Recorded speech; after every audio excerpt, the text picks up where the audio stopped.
আগে ভাবতাম কবে আমার একটা ভিডিও ভাইরাল হবে, আর যখন ভিডিও ভাইরাল হয়ে মনিটাইজও হয়েছে তখন ভাবছি ভিডিও ভাইরাল না হলেই বুঝি ভালো হতো। যখন থেকেই আমার মনিটাইজ হয়েছে আর সবাই আমার ভিডিও দেখেছে, তারপর থেকেই এই ভিডিও করা নিয়ে প্রচুর সমস্যায় পড়ছি। এখন যেখানেই যাই সেখানেই ভিডিও করা নিয়ে সমস্যা দাঁড়াচ্ছে। এই বিষয়ে তোমাদের সঙ্গে অবশ্যই কথা বলবো, তার আগে এখানে একটু বলি এখানে আমি তোমাদের কি দেখাচ্ছি। এই যে এখানে দেখছো টিনের বেড়া লাগানো হচ্ছে, এই জায়গাটি কিন্তু কাল সারা রাত ফাঁকা ছিল।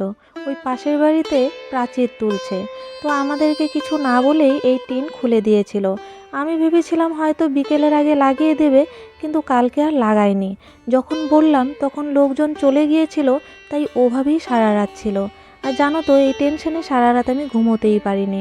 যদিও এই টিনের বেড়া ওরাই লাগিয়েছে, তবুও যেহেতু আগে বললে আমরা অন্য কোনো ব্যবস্থা করতে পারতাম, তাই ওদেরকে বলার পর ওরা আবার আজকে লাগিয়ে দিল সকাল সকাল।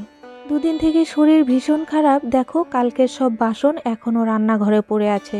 আর কোনো রকমে কাল শুধু একটু মসুর ডাল আর ভাত করেছিলাম, আর এই দেখো এখনও হাঁড়ি কড়াই সব এভাবেই পড়ে আছে। বরমশাই খাওয়ার আগে বিকেলে একটু ডিমের অমলেট করেছিল, সেই বাসনও ওভাবেই পড়ে আছে দেখো। আমি তো কাল সারাদিন খেতেই পারিনি, এক হাতা ভাত খেয়েছিলাম ডাল দিয়ে, আর রাতে মুড়ি খেয়েই শুয়ে পড়েছি।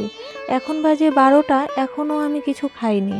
কিছু খেতেও ইচ্ছে করছে না, পেট ব্যথা করছে, মাথা ঘোরাচ্ছে। তাই কোনো রকমে একটু ভাত আর ওই যে লাউ ঘন্ট করেছি, তারপর আবার একটু রেস্ট করে পরে রান্না করব এই ডালের বড়ি দিয়ে সবজি দিয়ে ঝোল।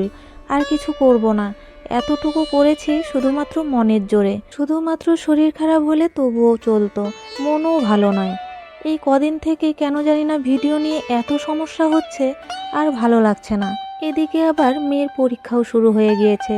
প্রথম দিন ওকে নিয়ে এসেছি সিট খুঁজতে, তো ওকে এখন ক্লাসে ঢুকিয়ে দিয়েছি। আর আমি এখন যাব একটু ডাক্তারখানায় ওষুধ আনতে, একটু প্রেশারটাও চেক করাতে হবে। মনে হচ্ছে প্রেশার লো হয়েছে।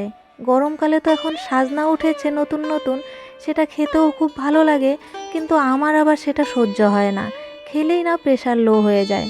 এদিকে আবার এত টেনশন, একে তো বাড়ির টেনশন, তার উপরে শরীরও ভালো নয়, আবার এদিকে ভিডিও করা নিয়েও হচ্ছে সমস্যা।